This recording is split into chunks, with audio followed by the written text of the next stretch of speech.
I think there's a global understanding that the uncertainty has already become a major feature of the international security. Speaking to CGTN on the sidelines of the 11th World Peace Forum, Xuetong explained the core of the problem behind the rising tensions between China and the U.S. Demand in America to keep China down. Washington believes there's one obvious way of doing this. The Biden administration has already clearly uttered the purpose of their containment policy against China.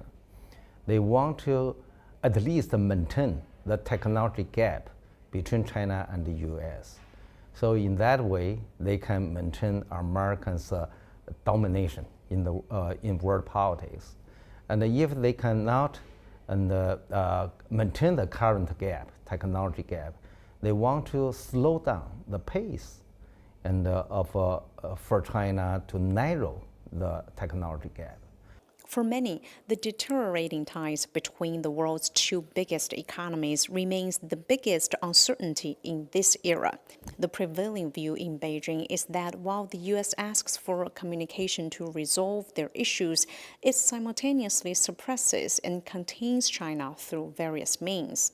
You know, during U.S. Secretary of State Antony Blinken's recent visit to China, Beijing has reiterated that the Taiwan question is the center of the country's core interests.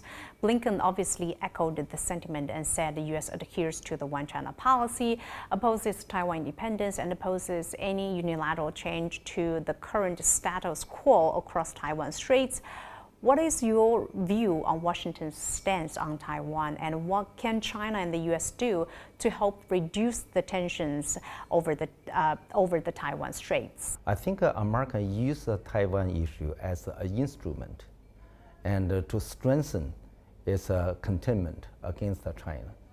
And U.S. certainly have no interest in occupying Taiwan and colonize Taiwan. That's not their purpose. They want to use Taiwan to create more troubles, more difficulties for China's economic growth and China's growing international influence. Now you find that on the Taiwan issue, U.S. Insisted that they will adhere to One China principle. Actually, and they already have a very different definition for the One China principle from what they did in 1980s. Despite the rising tensions, Yan stressed the importance of keeping communication channels open. He referred to the hotline established between Moscow and Washington during the Cold War. Why today China and the U.S. cannot have that kind of communication and between Soviet Union and the U.S. and during the Cold War, and they are clearly identify each other as enemy, but then they still keep that top communication. You heard that at the World Peace Forum. All of them suggest that no matter what the relationship will be, and we need the communication between the two powers.